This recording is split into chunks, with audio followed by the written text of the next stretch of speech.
This is Optimal Finance Daily, episode 1587, 10 Ways to Make an Extra $500 Each Month by Jen Hayes of jenhayes.me. And I'm your host and personal finance enthusiast, Diana Merriam. This is a show where I read to you from some of the best personal finance blogs on the planet, sometimes a little too enthusiastically. But I can't help it. Money is an incredible resource that we can use to craft the life of our dreams. So thanks for joining me today and every day. And before we get to it, have you subscribed to our other podcasts? We cover personal development and minimalism, health, relationships, entrepreneurship, and life advice on the other shows. Just search for Optimal Living Daily wherever you get your podcasts to find them. But for now, let's get right to it and continue optimizing your life. 10 Ways to Make an Extra $500 Each Month by Jen Hayes of jenhayes.me.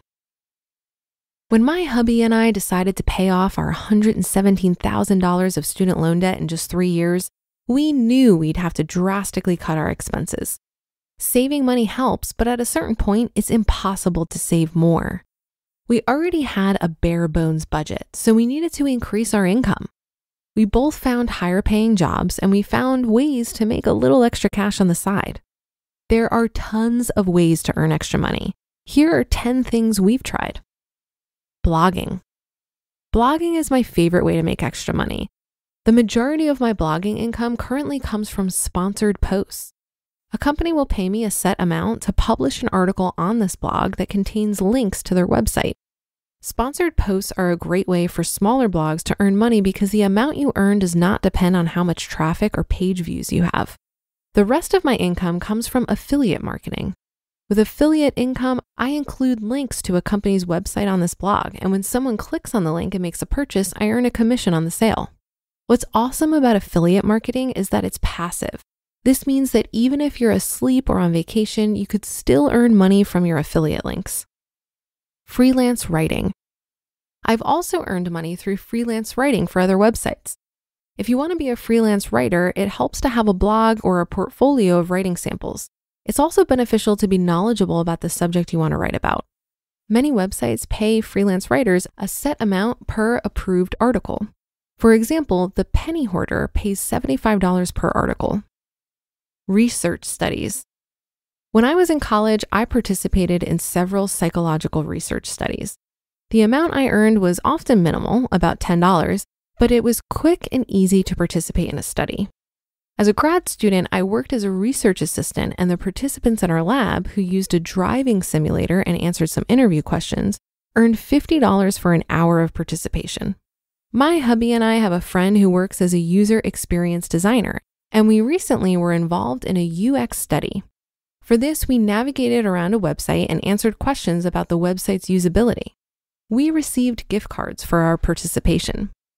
If you're interested in participating in a study, check out the websites for your local college and your local medical facilities.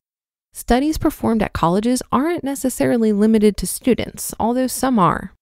Medical research studies often have very specific requirements, but they also tend to pay quite well.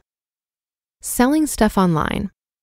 My hubby and I have both sold old items like camera lenses, electronics, clothes, and books, etc. on websites such as eBay, Amazon, and Craigslist.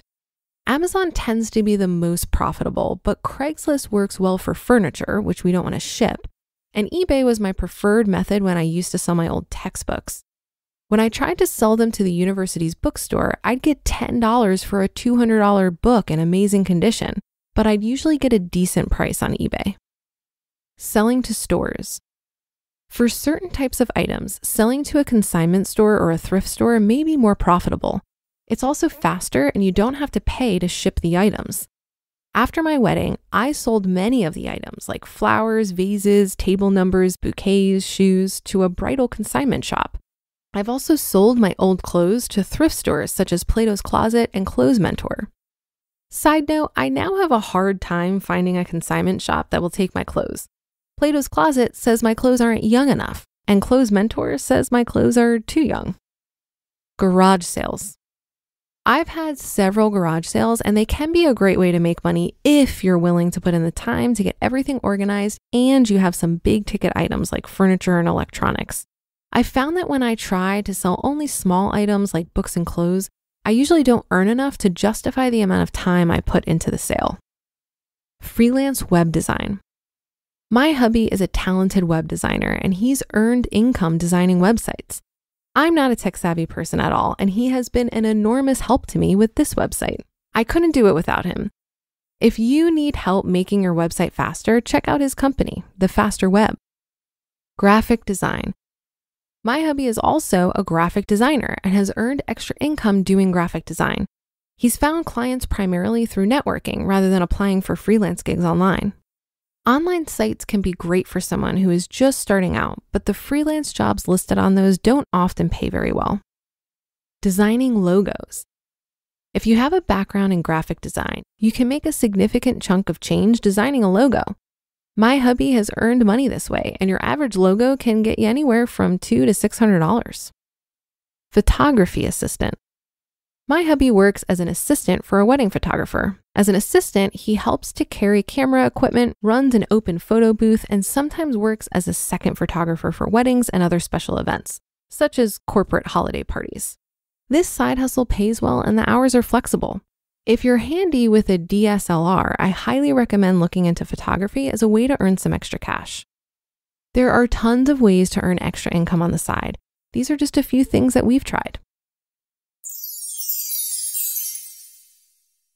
You just listened to the post titled 10 Ways to Make an Extra $500 Each Month by Jen Hayes of jenhayes.me. I thought there were some great ideas here for making extra money, and while some of these might not resonate with you, hopefully it helped to get your wheels turning. I think all of us have unique skills, preferences, and circumstances that we can leverage to spend less and make more. When I was leaving my full-time job earlier this year, I came up with a list of 14 potential streams of income that I could explore that were pretty unique to me. When I shared it, I received some feedback that some of these ideas would be difficult for others to replicate. But I think the point in sharing was to explore the thought process that helped me come up with these ideas. We are all creative, and I think tapping into your own creativity to come up with ways to make money can be far more beneficial in the long run than trying to replicate someone else's strategy. But don't get me wrong, you can get a lot of inspiration from others, and the options are seemingly endless. The gig economy is flourishing thanks to easy access to technology, and a new way to make money seems to pop up every day. One of my favorite authors on this topic is Kevin Ha, who writes a blog called The Financial Panther. Check out his post titled The Ultimate List of Gig Economy Apps if you're looking for more ideas. It's incredibly comprehensive. And Kevin will be speaking on this topic in depth at the Economy Conference, which is an event I produce.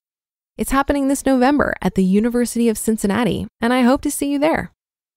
And that should do it for today. Have a happy rest of your day, and I'll see you on the Thursday show tomorrow, where your optimal life awaits.